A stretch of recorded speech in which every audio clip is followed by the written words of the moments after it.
Boa Obrigado. noite. Boa Boa noite. noite. Todos bem? Seja bem-vindo. Tudo bom, Tranquilo. seja bem-vinda. Peça. Curto frio. Cara, eu nem acreditei que tinha chovido essa madrugada. Eu não vi nada. De madrugada, Bom. choveu de madrugada? Eu sei que eu Choveu. acordei. Choveu muito? Choveu um pouco. Um Não, pouquinho. Choveu pouco. é, Choveu pouco. choveu pouco, mas choveu. Mas agora, à tarde aqui, por volta de 4, uma coisa assim, por aí, mais ou menos, choveu. Aqui Mas também. também não foi aquela chuva. Não, foi, mas assim, eu fui ali na acupuntura, aqui na Rua Volta, aí eu parei o carro assim um pouquinho distante que não tinha vaga. Quando eu voltei, eu falei, ainda bem que eu não saí nessa hora, né? Meu carro estava todo molhado. Eu falei, como assim? Eu deixei o carro seco, agora está molhado. Então alguém que passou e jogou água. Eu acho que foi jogar um copo d'água em cima dele. Ó, vamos lá, tá na hora. Quem vai fazer a prece hoje? Vamos lá, eu sou faltoso, eu faço. Isso. Vou logo desmistificando a Irmã Coragem. Deus te abençoe a fé por onde fores, adornando-a de luzes renascentes, nos sonhos e a esperança que acalentes, a suprir pesares e amargores. Deus te engrandeça em tudo quanto entendes, embora suportando as próprias dores, no intuito de amparar os sofredores, os cansados, os tristes, os doentes. Irmão Coragem, alma de alegria, sempre servindo e amando o dia a dia, enaltecendo as provas benfazejas. Ser grata à vida e à luta. Chora e canta. Jesus te inspira a estrada clara e santa, mensageira do amor. Bendita sejas. Jesus Gonçalves. Amado Senhor e Mestre Jesus, as suas bênçãos recaem sobre todos nós, nos dando o que nós todos precisamos, estamos em busca do entendimento da verdade, a paz interior, a energia plena e o vigor. Que a vossa doce paz seja no coração de todos aqueles caídos, sofridos, necessitadíssimos. Seja da ambiência onde nós nos encontramos, no corpo físico, e os que encontram fora do veículo físico. Pois são inúmeros, Senhor, irmãos nossos, que não te compreendem e continuam na esfera maior a viver como se estivessem encarnados. Para eles, nossos melhores sentimentos. E agradecemos ao Senhor pelas informações que o Senhor designou necessárias postar em livros a verdade, para que nós, ao lermos, as analisássemos, refletíssemos, tomáramos as decisões mais cabíveis a benefício de todos os demais e a nós próprios.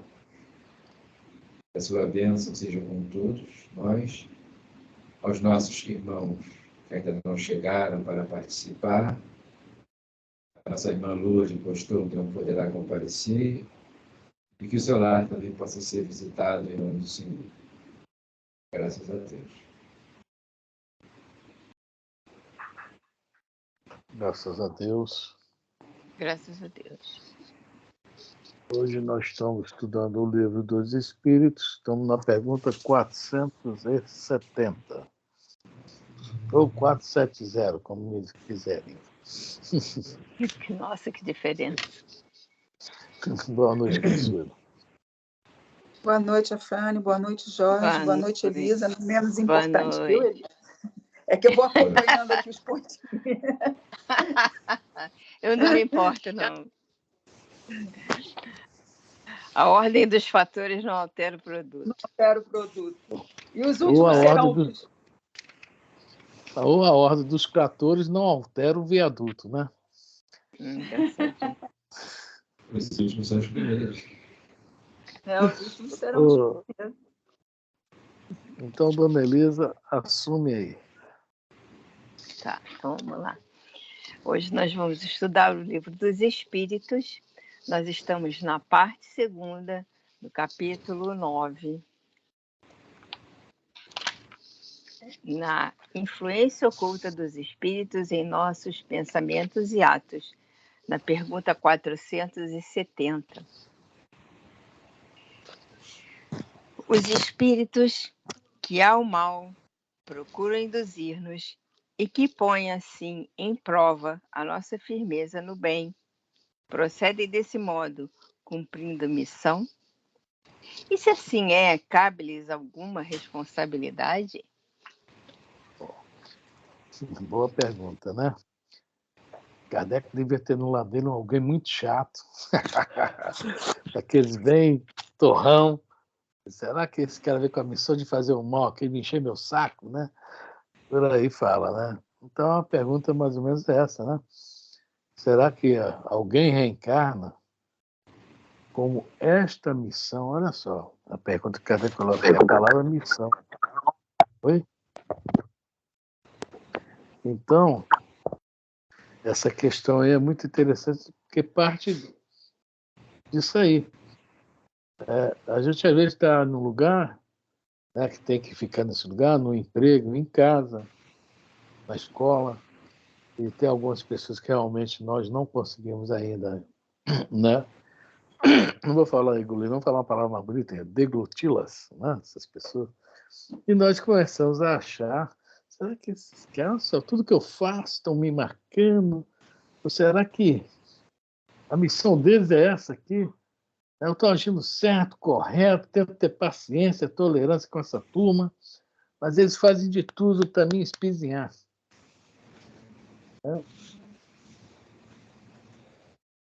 Dentro de uma casa espírita, eu ouvi uma vez uma palestra que falava que Judas Iscariotes veio com a missão de trair Jesus. Então a gente vai vendo que essa pergunta tem uma importância enorme para desmistificar muitas coisas que acontecem conosco, no nosso grupo, no nosso dia a dia, e que a gente escuta, infelizmente, dentro da doutrina. É uma pergunta mesmo impressionante, né? Eu fui estava procurando uma definição para a palavra mal, né? Os espíritos que é o mal procuram induzir-nos. Estava procurando o que é o mal na visão espírita, na visão cristã, em qualquer visão. O que é o mal? Eu fui eu não passei para o grupo, que eu cheguei ainda há pouco, e veio isso aqui. Tem duas coisas na minha cabeça agora, quando eu cheguei.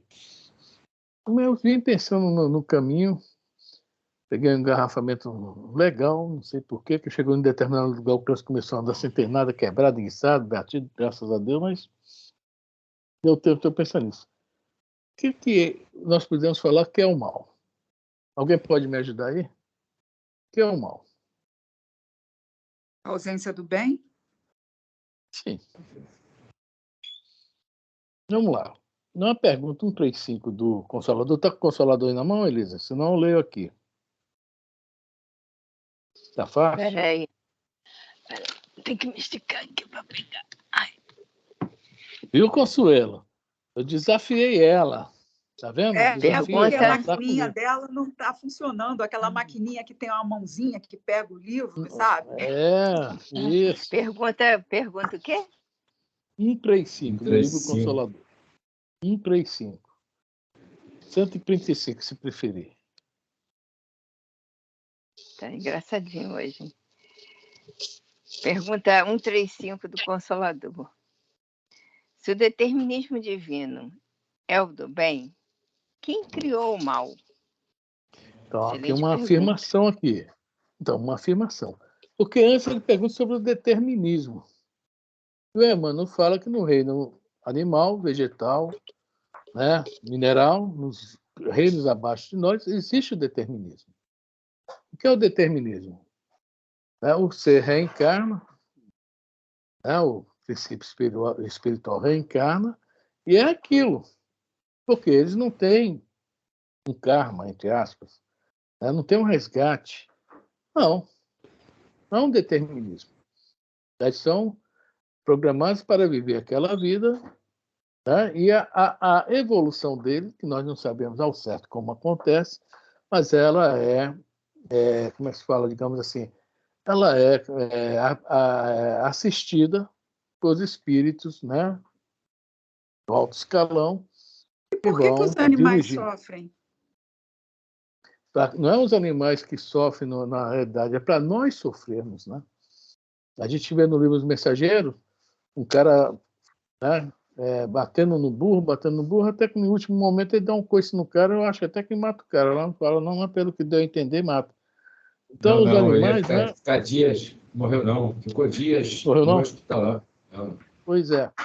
Então, veja bem, os animais sofrem para nos ensinar a não fazer aquilo, não praticar aquilo. Então, ser como nós. Então, é motivo para a nosso aprendizado. Porque na época de Jesus, 2000 anos atrás, cachorro não era um animal doméstico. Ninguém queria um cachorro em casa. E hoje, né, há uma adoração de cachorros. Então, os tempos vão mudando, as pessoas vão descobrindo. Mas essa questão dos animais sofrer é devido a nós. Nós somos ainda muito... Não é só a palavra só inferior, digamos assim, primitivistas, né? Ou seja, nós estamos um pouquinho além deles porque raciocinamos. Mas conforme fala a pergunta 917, né, qual o meio de destruir o egoísmo? E os espíritos falam durante a pergunta, né, o homem é mais próximo da sua origem do que do seu destino, ou seja, nós estamos mais próximos do animal do que do anjo. Então, por isso o egoísmo.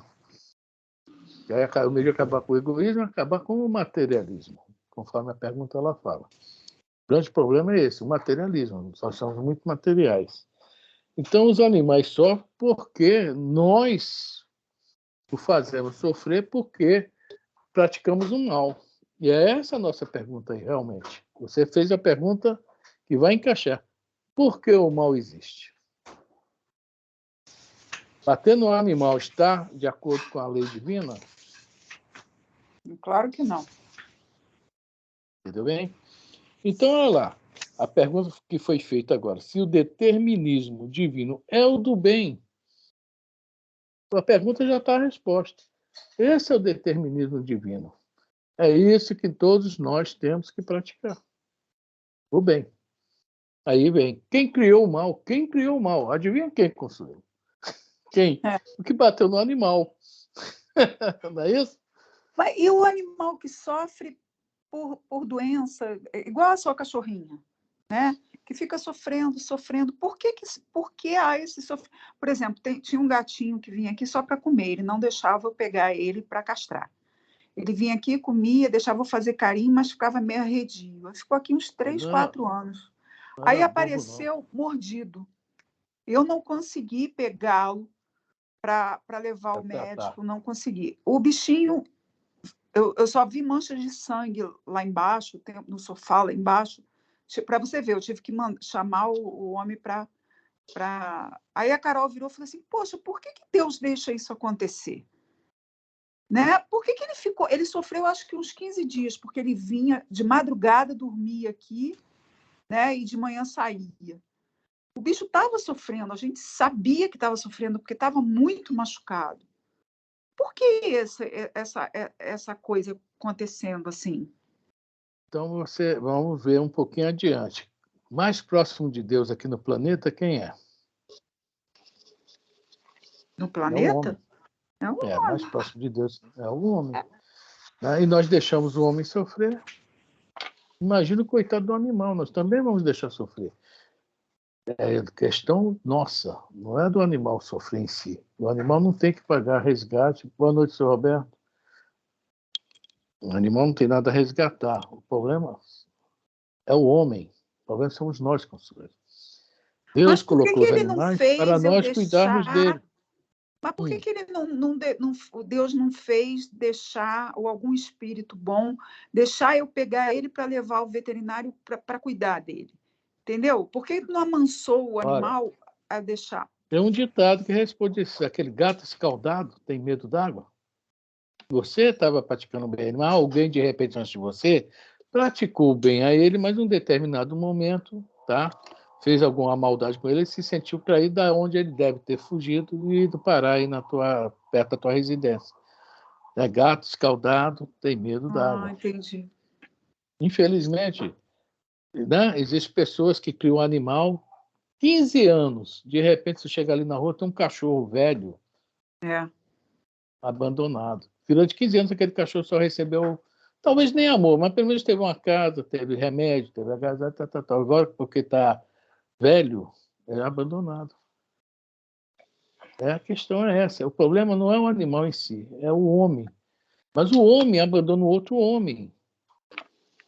Por isso que nós sempre falamos de campos de repouso no nosso lar. Lá não há abandono. A pessoa, logicamente, não deve ficar lá muito tempo. Deve logo reencarnar, mas o homem não pode abandonar nem o homem, que é o ser mais próximo. Tá? Não estou querendo falar mal de animais, pelo amor de Deus, mas o mais próximo do homem é o homem. Se nós conseguirmos abandonar nós mesmos, imagine os animais que estão ainda abaixo de nós, que ainda são princípios. Nós deixamos o espírito abandonar o espírito, né? Amar a Deus assim como o seu próximo. O mais próximo somos nós mesmos, nós nos amamos também. E aí vai.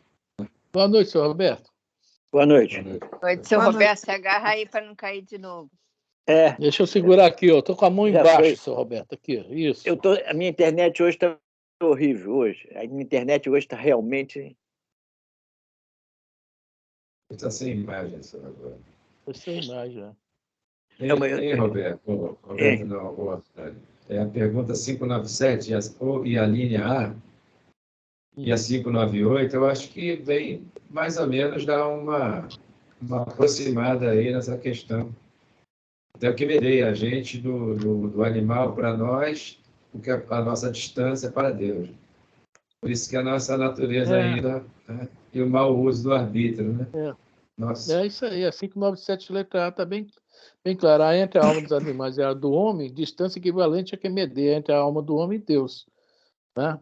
Se nós não temos essas considerações com nós mesmos, o que é que o homem faz o tempo todo? É guerra, é roubo, é invasão, é assassino, é feminicídio, patricídio, filicídio, baticídio, né? É o tempo todo no sídio, né? Um tal de sídio, é sídio, é só botar algo na frente, sídio. Tá?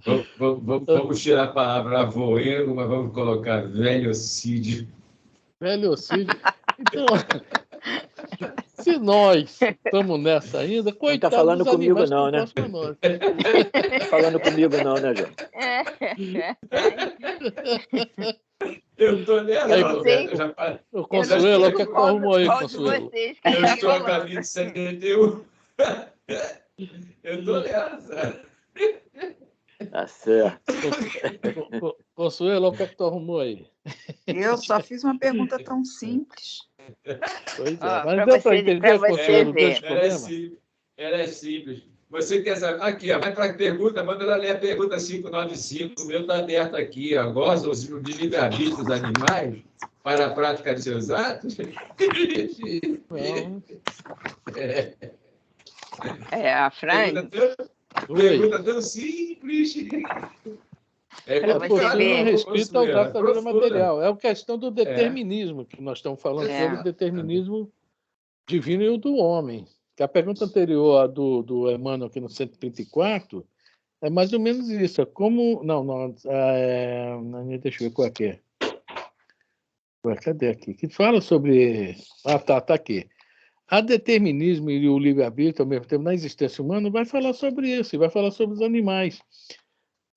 Nós temos uma liberdade relativa. Nós temos essa liberdade relativa. Tá? Coisas que os animais não têm. Eles não têm, eles ainda não têm um pensamento contínuo, não têm um raciocínio. O macaco é tão esperto, o cachorro faz aquilo, o gato faz aquilo. É condicionado. Aprende realmente. Eles não são tão burros também, têm um pouquinho de inteligência. Mas eles não sabem, por exemplo, chega para o cachorro e fala: você faz tudo, faz. Vai ali na padaria que traz um pão para mim. Faz. É condicionado. Né? Tá? É condicionado, aprende tudo. Então, uma história interessante. As pesquisas ficam já para a gente delineado, que ali foi o início de uma pesquisa. Hoje a gente vê aí as pessoas condicionando, né? Adestra um animal, seria isso. O adestramento, né? O adestramento. O elefante do circo não é adestrado. Né? Pois é. Eu tinha um cachorro que eu não sei por que botaram o nome do cachorro Júnior, tá? Não sei por que botaram o nome desse cachorro. Era meu. E o cachorro era terrível. Aquele era terrível. Meu Deus do céu. Um dia passou um cara, ele era grande também, não vira-lata grande, mas passou um cara com aqueles cachorrão de cara de general contrariado, aquele cachorro grandão feio assim. Rapaz, o Júnior voou para cima. Semelhança importante é essa, hein? Pois é, general contrariado. Né? Rapaz, o Júnior partiu para cima, eu parti atrás do Júnior, puxei ele pela coleira. O cara falou: fica tranquilo, meu cachorro nunca vai atacar o teu. Quer ver? O cachorro sentado, eu ouvi que o cachorro estava olhando assim para o Júnior, rapaz, com o olhar, eu disse: mas o olhar não, o olhar eu não posso ensinar ele não olhar, né? Eu ensinei ele não atacar sem minha ordem. Porque eu vou te falar uma coisa. E todo dia acontecia a mesma coisa. Eu deixei para lá. E o Júnior acabou se acostumando com o cachorro. Quando viu o cachorro, já abanava o rabo. Olha só. Coisa de cachorro mesmo, né? Então, é isso aí. Cachorro, animal, é briga de criança. É briga de criança. Vai ficaram amiguinhos. Ficaram amigos depois. Mas então é isso aí, é condicionado, né? Condicionado. E muito ensinado aquele cachorro. Se ele desse uma bocada no coitado lá, meu Deus do céu. Bom, então E eu falo do general, o cara que o general congelou ele. O 5 estrelas congelou ele. Fazer que nem a minha mãe falava: o castigo vem a cavalo. Os 5 estrelas congelou. Os 5 estrelas te descongelou. Pois é, fui falar de general, tá? General aí meio. Tá? Mas vamos lá, então. Mas caiu e voltou, tá, gente? A conexão foi cortada. Então vamos lá para quem criou o mal, né? A pergunta é essa: quem criou o mal? Se o determinismo divino é o bem, quem criou o mal? Vamos lá, Elisa.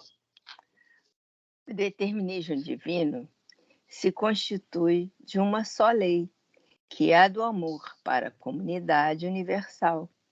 Todavia, confiando em si mesmo mais do que em Deus, o homem transforma a sua fragilidade em foco de ações contrárias a essa mesma lei, efetuando desse modo uma intervenção indébita na harmonia divina.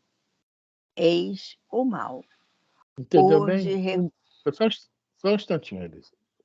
O mal é isso. Né? É simplesmente a gente infringir as leis divinas. Qualquer coisa que a gente fizer contra as leis divinas, nós estamos praticando mal. Nós vamos ter que aprender isso, tudo, agir dentro dessa lei divina. Esse é o nosso grande projeto de vida daqui para frente. Né? Nós estamos aprendendo isso. Realmente, o que é que fala na pergunta 614 do Livro dos Espíritos? Se eu não me engano, é sobre isso aí, sobre a lei natural. O homem só é infeliz quando dela se afasta. O homem é infeliz quando se afasta da lei divina. Está lá na resposta do Livro dos Espíritos, 614, se eu não me engano. Então, nós,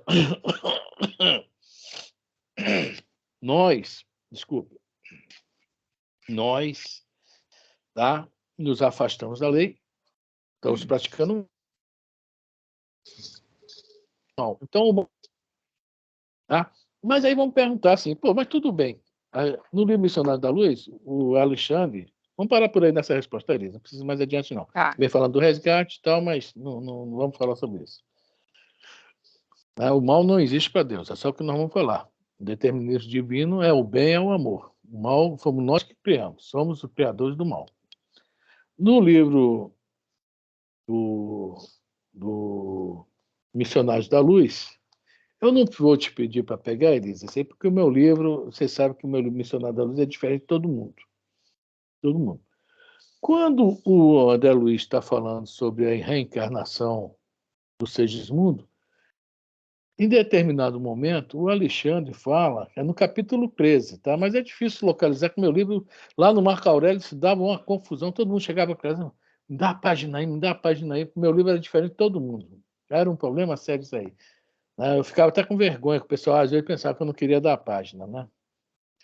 Bom, o Alexandre está conversando com o André Luiz e fala assim, não vou ler tudo direto não, falar só um. Já observei o gráfico referente ao organismo físico que o Segismundo receberá. Ele terá uma moléstia no coração que sofrerá na idade madura como consequência da falta cometida no passado. Ele vai nascer com um mal, consequente de uma falta que ele cometeu no passado. Aí o Alexandre, antes que o André Luiz perguntasse, bota assim, é necessário que você lhe faça ver que as provas do resgate legítimo inclinam a alma a situações periclitantes e difíceis na recapitulação das experiências. Todavia, não obrigam a novas quedas espirituais. Ou seja, eu estou dando um exemplo do Segismundo. Vamos supor que o Segismundo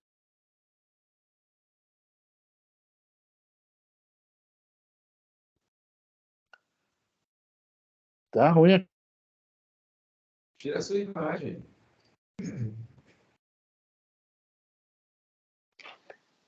Tira a imagem, Afrânio. Estão me vendo agora? Sim, estou Ou não? ouvindo. Estão me ouvindo? Estamos Sim. te ouvindo. Fica sem imagem. Cara, a rede aqui que está caindo mesmo. É claro, como sempre, mas tudo bem. Então, nós estamos falando sobre isso. Então, o espírito que já foi assassino, ele pode renascer ainda com essa vontade de continuar. Mas Deus não vai falar. Ele nasceu para matar ninguém. É a pergunta 861 do Livro dos Espíritos. Tem muito a ver com a 470. Vamos dar uma olhada nela? É o que está acontecendo aqui com o nosso Segismundo, 861.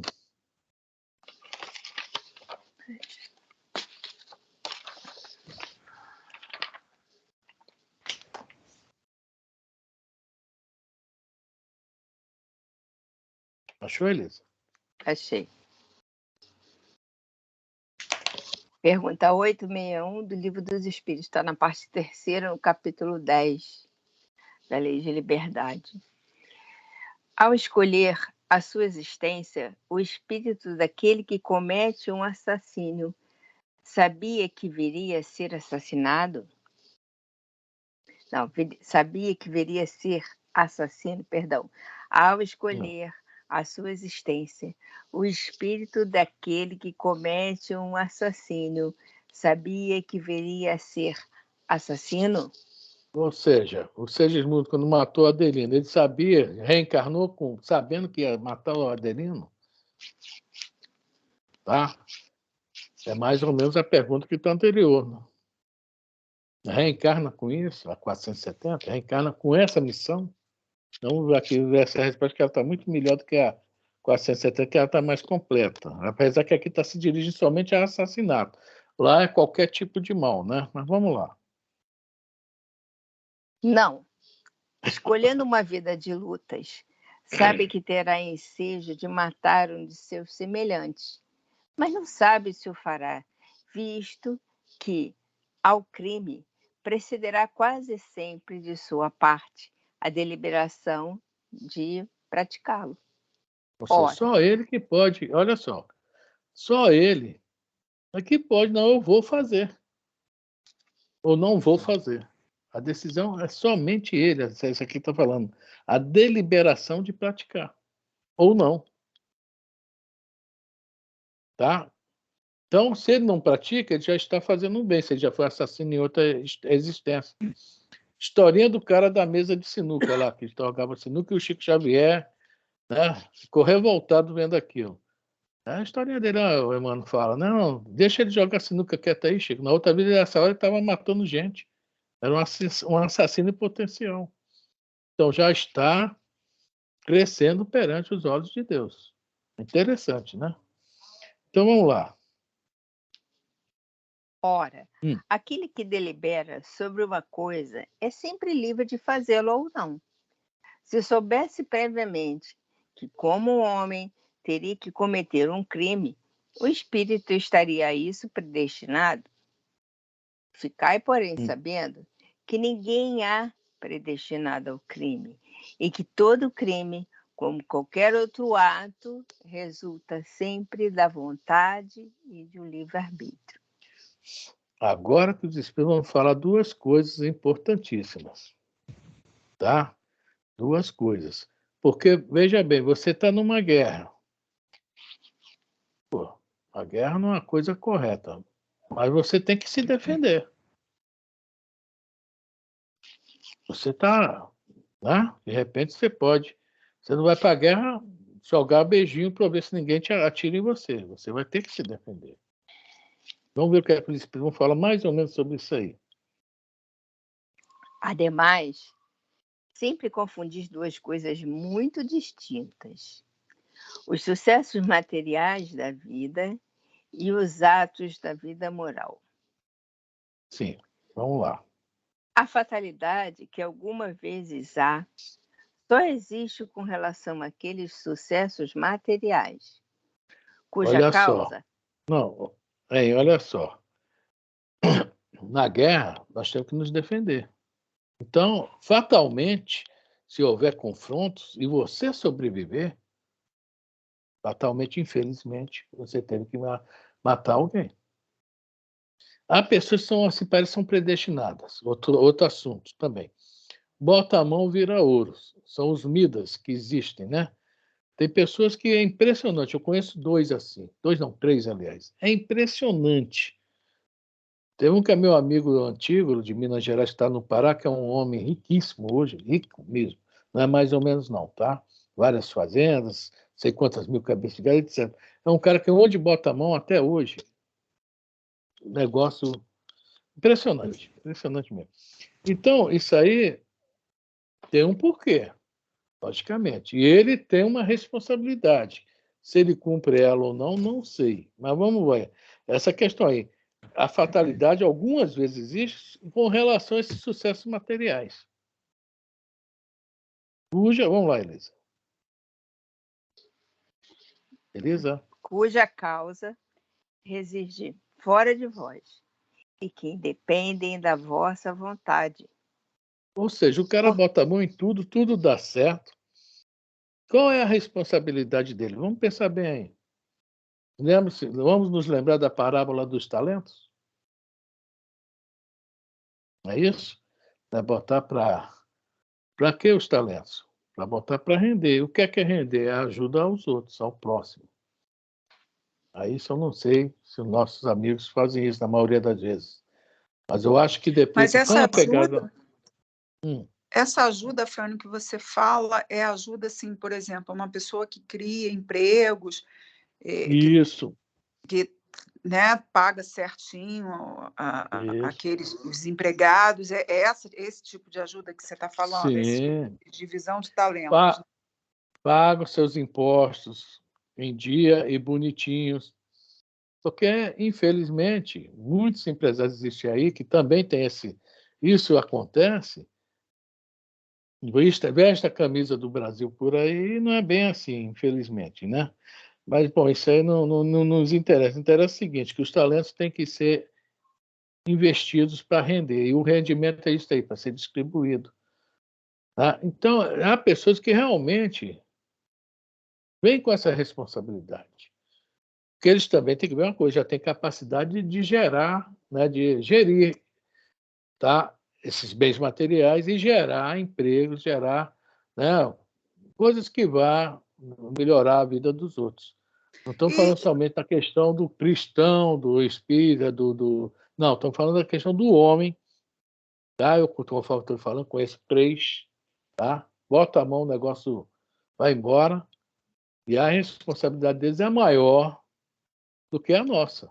Se esse homem, por exemplo, se ele burla os impostos, né? Vamos dizer que ele burla os impostos porque ele acha que a gente sabe que o Brasil é o segundo maior imposto do mundo, que ele acha que não vale a pena, que não é usado devidamente, e realmente é verdade, e bom, e por aí afora. Mas ele, com o lucro dele, ele pega uma parte desse lucro e ajuda ONGs, ajuda orfanatos, ajuda as pessoas né, que estão doentes. Ele ajuda de alguma forma. Ele pega esse dinheiro e ele mesmo faz a ajuda dele. Ele está burlando ou não? Ele tá fazendo o que ele acha certo. Consuelo, no livro Obras Póstumas, tem uma página que fala sobre os desencarnes coletivos, se eu não me engano, esse é o nome. Eu sei que é o espírito Clélia do Platier, só me lembro disso. Não sei se são desencarnes coletivos ou resgates coletivos, um negócio assim. Ela fala que o homem, tá, pode falhar de 3 maneiras. Uma primeira, com a família. Segunda, com a sociedade. E terceira, com a nação também. Olha só. Então, se ele está burlando, ele está desrespeitando uma lei onde Jesus nos fala de quem é a efígie da moeda. É César. Então, dá a César o que é de César. Se o César vai pegar o dinheiro e gastar mal, não é problema de quem pagou, quem fez a tua parte. Tá? Então, dá a César o que é de César. Tá? Então, não justifica a pessoa querer fazer uma coisa se utilizando de um dinheiro, no caso, que não era mais dele, é do Estado. Infelizmente, é essa a realidade. Então, se o Estado age como tem agido, não só no Brasil, não, isso aí é mundial, infelizmente. A gente veio, não é só no Brasil, são muitos países assim, muitos mesmo. Dos 200 e poucos países que existem, eu acho que mais de 150 é assim. Tá? Está errado, professor. Infelizmente, perante meu olhar, pelo menos daquela mensagem ali, pelo que eu entendo, né, posso estar errado na minha interpretação, mas a mensagem é bem clara, porque tirei dinheiro do Estado, não importa o que eu vou fazer com o dinheiro, eu tirei do Estado. É a mesma coisa que eu assaltar a Casa da Moeda, dar uma de Robin Hood, para distribuir lá na Rocinha. Não justifica. Não justifica. Minha interpretação, tá? Entendi. É uma ilegalidade, da lei, né? É.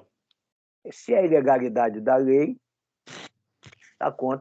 está contra o comportamento moral, ético. E É aí o que vai falar agora na resposta. Tem que receber punição, né? É.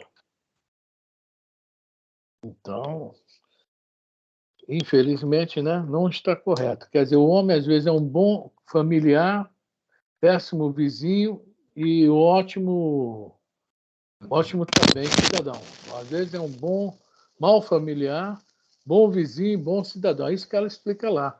E isso ela explica que na hora dos desencarnes coletivos, tá, junta-se esse pessoal que errou em qualquer modalidade, mas que tem uma necessidade desse resgate coletivo, aí cai o avião, afunda o navio, não é isso? O ônibus cai no despenhadeiro. Então, o resgate coletivo não é só de pessoas que estão... todo mundo ali foi assassino, não. É aproveitado para diversos... Né? Fala, Jorge, resgate, fala. A libertação, depois que o Gregório foi socorrido, o José Luiz perguntou Eu acho que é aí. Como é que vai ser o futuro dele? Aí que é o Google diz o seguinte, no futuro, ele está todo enrolado. Aí, será que ele vai? Ele vai ter que resgatar, vai ser isso, vai ser aquilo e tal. Ele disse, não, você poderá ser um grande empresário. É onde ele botar a mão, é o que você acabou de comentar, ele vai botar a mão e vai se tornar uma pessoa, né, para dar emprego. E assim ele vai acertando o passado dele. Agora, se ele vai ser na família um bom pai, a gente não sabe. Se vai ser, né, aquele companheiro... Bom vizinho. Exato, a gente não sabe. Eu estou aqui com uma página do Pensamento e Vida e também lembrei aqui do filho do dono da Votorantim, o Antônio Emílio, e aonde ele botava a mão, tudo prosperava. Eles trabalharam com esse negócio de cinema. Até ele botou a mão, entrou, enveredou o caminho de banco, e existe o Banco Votorantim. Não sei se continua ainda. Ele deixou uma coisa muito bem estruturada, né? Para os familiares lá sequenciar aqui. Continua, então, tem o cartão Votorantim? Né? Então... Jorge, dá licença. Já assisti com a nossa irmã aí, tá, né? Mas vamos embora agora. Faz parte do lucro, né? Botou, né? Tá, então, ele, o filho, no caso, né? Ele deu uma alavancada na empresa e muitas pessoas gostavam de trabalhar. Inclusive, até aqui o cimento branco, ele tinha comprado no cimento branco para continuar, mas eu acho que ele adoeceu ou teve algum problema assim, aí ele acabou deixando de sair de lá. Agora ela está fazendo prédio. E a família acho que não interessou, né? Agora, me dá só um minutinho, vou ler aqui o livro Pensamento de Vida. Tá. É o item número... Vem tudo de encontro ao que nós estamos... O item número 10, fala entendimento. Eu vou ler aqui e dar uns pulinhos em algumas coisas. Ele diz assim, ó, quando nós, no caso colérico, ele tem mais para frente mais coisas, tá? Irritadiços, agressivos e ásperos para com os outros, criamos, por atividade reflexa, o desalento e a intemperança, a crueldade e a secura para nós mesmos. Olha as questões do reflexo condicionado, olha esse ato aí, né? Se a gente vem para fazer isso, para fazer aquilo, a gente usa mal o nosso arbítrio. Aí mais abaixo ele diz assim, responde-nos a vida que todas as coisas e todas as criaturas segundo a natureza do nosso chamamento. E mais abaixo ele diz assim, para a gente, todos recolhemos do Pai Celeste o estímulo do futuro. Tudo que Deus nos concede é estimulado por ele, é o chamado determinismo. É o que eu estou entendendo aqui. Aí entram as questões do mau uso do nosso arbítrio. Ele continua aqui, ó, e nessa proposição aqui, todos padecemos os reflexos do passado a se nos projetarem sobre a existência. Então, tudo que nós fizemos está nos nossos registros e nós vamos ter que prestar conta disso aí. Por isso que algumas pessoas aí, meu Deus, ó dia, ó hora, ó vida, e não sai da mesmice. Porque fomos nós o causador da questão em si. Então, a gente avança se nós fizermos por onde? Mesmo com as dificuldades. Não vamos avançar como gostaríamos, mas estamos avançando. Vamos talvez até uma vida melhorzinha, mais equilibrada. É melhor nós ficarmos não com uma cabeça obtusa, uma visão, né, até em decorrência a recursos monetários, né, do que a gente ter muito e não saber o que fazer. Só vai agravar mais ainda a nossa situação. Por isso que muitas culturas aí, elas se destroem. Vai se estiola, por quê? O gestor não fez a cabeça do familiar, não ensinou o familiar, enfim. Eu vi um relato, só para fechar agora, do agronegócio familiar, está passando na TV agora, recente. Não sei qual foi dessas TVs aí. o pessoal do agro, 3 irmãos, eles pegaram tudo no bagaço, lá para o lado do Mato Grosso.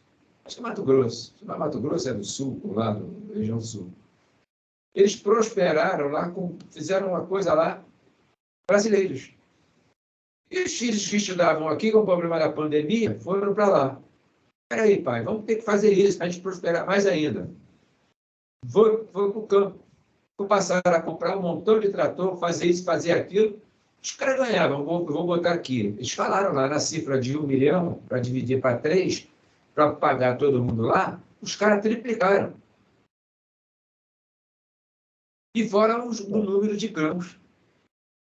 Então, o pessoal que veio para ser doutor aqui, voltou para lá, no campo, com uma visão. Né? Diferente. Então, o fator conhecimento, exato, o fator conhecimento também ajuda muito, né? E as dificuldades ajudam muito. É isso aí. Bom, vamos voltar para a resposta da 861, né? Veja bem, quando nós falamos dos sucessos materiais, essas coisas que está falando aqui, que nós só demos exemplo da guerra, demos exemplo, né, do pessoal que bota a mão, vira Midas, né, vira ouro, até o pessoal fala do Silvio Santos, né? É um exemplo. Né? Então, essas coisas que acontecem na nossa vida material, essas coisas vêm de fora para dentro. E a gente tem que saber justamente, né, ser o gestor disso. É onde esses que aproveitam o bem, é onde que o cara na guerra sobrevive. Né? Tem que saber fazer essa gestão. Né?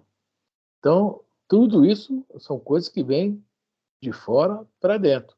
Agora nós vamos falar dos atos da vida moral, é totalmente diferente. Vamos ver o que é que os Espíritos falam aqui na resposta. Quanto aos atos da vida moral, esses emanam sempre do próprio homem, que por conseguinte tem sempre a liberdade de escolher. No tocante, pois, a esses atos nunca há fatalidade. Nunca. Por exemplo, eu posso falar, vai haver um terremoto. Não, para terremoto. Não posso. O terremoto vai acontecer. Está vindo de fora para dentro. Agora, eu pegar uma arma, não, vou matar aquele cara, e num instante exato, não, vai me complicar minha vida, eu não sou assassino, eu sou um homem de bem. Então, os atos morais que partem de dentro para fora, não existe fatalidade. Eu tenho sempre uma oportunidade de dar, né, fala lá em cima, sobre a deliberação de praticar. Por sim ou não, é todo meu. Então, há duas coisas que a gente confunde, os atos materiais e os atos morais. Tá? E os atos morais é o que nos fazem, tá no livro O Pensamento e Vida, o quê? Crescer. Ou nos afundar mais. Certo? A pergunta 861 ajuda muito no entendimento da 470. Alguém quer comentar alguma coisa? E vamos voltar para 470, Elisa. Ok. Quer comentar, Consuelo, seu Roberto? Jorge Não. também? Só uma perguntinha, Dani. Essas pessoas que recebem esse toque de Midas, né? Elas, de uma forma, é aquela pergunta que eu te fiz, eu acho que foi semana passada. Não pode ter uma ajuda para você jogar a primeira no carro e ir embora? Essas pessoas não receberam essa ajuda de tocar e ir embora, do que outros que não receberam? Não, veja bem. Todo mundo recebe a ajuda. Mas aí também é uma questão do espírito. Veja bem, o que o Kardec, quando foi na reunião das mesas girantes, ele observou uma coisa que tinha mais de 5 anos que na Europa toda fazia essa reunião, não observou. Para todo mundo aquilo era brincadeira.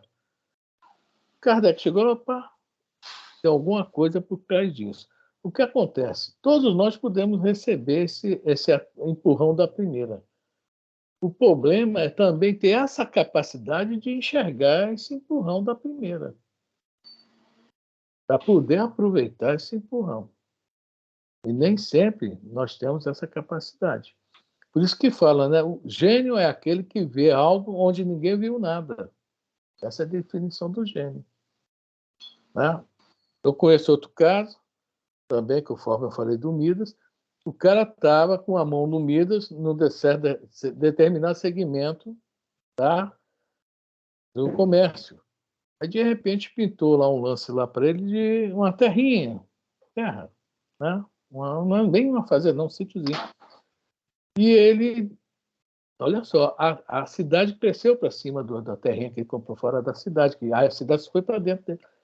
Então ele pensou, imediatamente, vou fazer daqui um loteamento. Pronto, foi um sucesso absoluto. Porque o interior está crescendo, tá? Não está igual ao Rio de Janeiro, não. Tá? O interior está totalmente diferente do Rio de Janeiro. Acho que o único estado no Brasil que ainda está meio morno é o Rio. O resto tudo já está bem aquecido mesmo, a economia está tudo funcionando. Né? Então, se é outro, ia botar um muro forte na porta lá do terreno, né? da terrinha, né? Não, aqui é para criar minha meia dúzia de boi, meus 3 cavalos. Não, ele pensou, não, é melhor. Entendeu? Então tem que ter essa visão também. O espírito tem que ter mais maduro. É o caso do Gregório. O Gregório é um espírito bem maduro. Principalmente com o que ele aprendeu, incrível que pareça. Com o que ele aprendeu no mal, se ele souber aproveitar agora no bem, ele vai embora. Vai ser um empresário mesmo de sucesso. Mas será que ele vai também ajudar os outros? Não sabemos, né? Os espíritos Mas ele sabem. merece isso? Você acha que ele merece? Olha só, para Deus não existe Jesus fala, sacrifício não, misericórdia quero.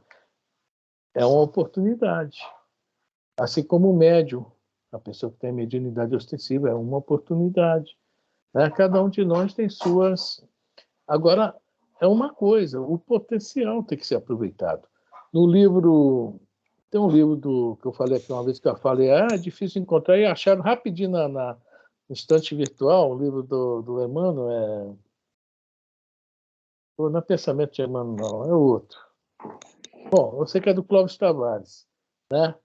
O Emmanuel fala que Paulo Estevam, não, São Paulo, ele é especializado em pegar esses grandes cérebros, tá, que desencarnam, ver se se arrependeu, que o Gregório se arrependeu, para trazê-los para o bem. Olha só, Paulo. Quem pegou a mão do senador Públio Lentulus, que era uma sumidade, era muito inteligente, quando desencarna, foi o Paulo. Por isso que o Emmanuel tem tanta ligação com o Paulo, tá? Então, os espíritos estão de olho em todos nós, tanto no bom quanto no ruim, mas o Gregório se arrependeu. Foi dada a oportunidade, porque ele tinha muita capacidade. Né? Para que botar ele num cantinho lá para não. Tem que aproveitar. É igual empresário. O empresário vê que tem um empregado lá se destacando, ele vai lá, peraí, vamos tirar esse cara desse setor e botar naquele lá, ué. O empresário que tem visão, né? E às vezes está no setor, não, aqui não está fazendo bem, não, mas lá no setor tal, esse cara vai arrebentar. E acontece mesmo isso, muito isso é normal, dentro de uma indústria, dentro de um comércio. Né? Eu acho, Consuelo, que nós sempre temos o empurrão, mas nós nem sempre sabemos aproveitar. Esse é o grande problema. Ou então nós temos a visão de enxergar esse empurrão. Que a lei é de misericórdia para todos. Certo? Certo. Ou errado? Não, eu entendi o que você falou. Aí eu olho sempre num âmbito grande, né, numa parte, né, mundial. Aí você vê essas potências, esses homens todos extremamente poderosos e cada vez só pensa só em ganhar e ganham. Vamos falar de bancos, né, de empresas, por exemplo, de planos de saúde, essas coisas todas. Essas pessoas que trabalham ali, que conseguem levar essas empresas para o alto, elas passam por cima de um monte de gente. E elas ganharam esse dom, né? mas elas passam com um trator por cima de muita gente para cada vez subir mais. Enterrar o talento. Entendeu a parábola? Entendi. Esses que praticam isso enterraram o talento.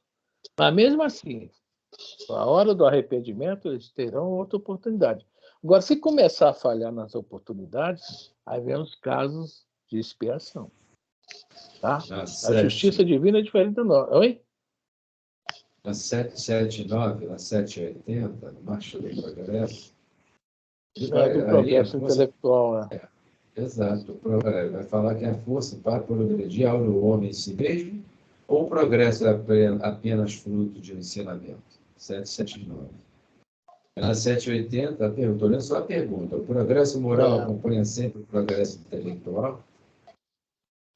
O intelectual tem que ser todos nós. primeiro. Exato. Nós temos que. O progresso é sempre.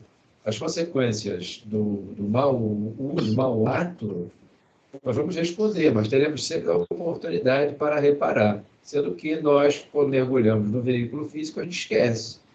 Mas nós somos secundados por entidades amigas. Acabou de comentar ele aí que o Paulo é responsável por essas grandes inteligências que foram voltadas para o mal. E se arrependem. Se não se arrepender, não pode ajudar, né? Não pode ajudar, né? Porque esses poderosos não é um só, né? Não é, por exemplo, quem dirige uma empresa de plano de saúde, de banco, de esses juros absurdos, essas coisas todas, não é uma pessoa só. São grupos, né, que fazem isso, grupos grandes, né? Não é uma pessoa só por trás disso tudo. É o interesse pessoal. Eles embaraçam. Na 781, o homem pode paralisar a marcha do progresso? Ele embaraça. Pode embaraçar.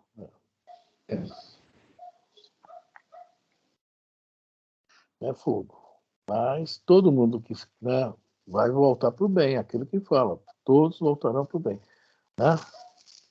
Jesus é a ovelha perdida, né? Ele vai atrás.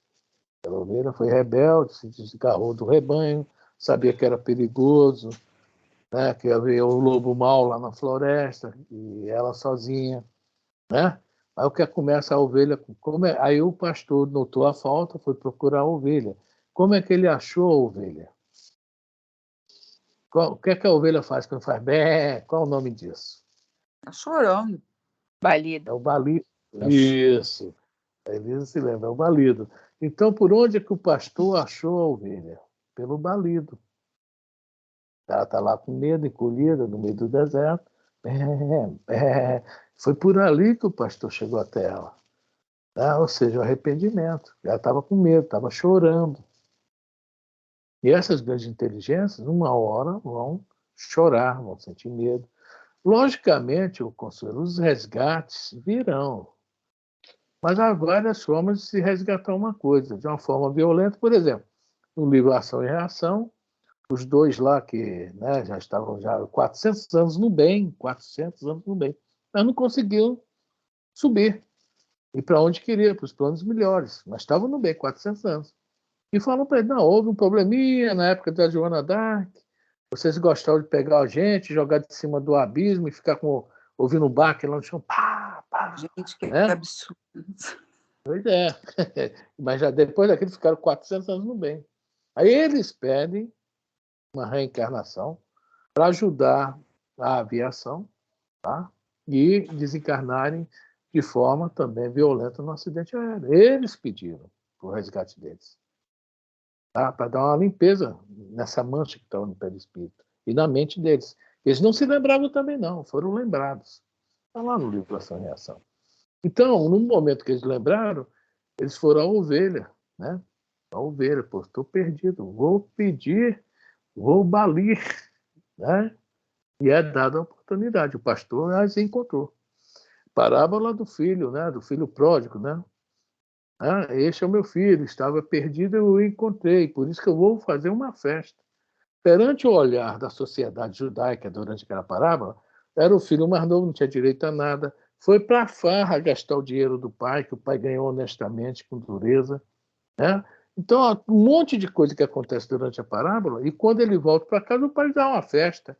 Aí o outro filho que estava junto ao pai, mas que também era invejoso, né? Se revolta. Como é que o senhor nunca me deu uma festa para mim e dá para esse filho, e aí que fez tudo isso, né? O ovelha negra da família, né? E o pai fala, não, ele estava perdido, se encontrou, né? Parece que foi indireta que o pai deu para ele, mas você está comigo, não está perdido e não se encontrou ainda. Parece que é isso que o pai fala para o outro filho. É interessante essa parábola, muito interessante. Então, o pai, a justiça divina é diferente da nossa. A gente tem que começar a compreender esses mecanismos.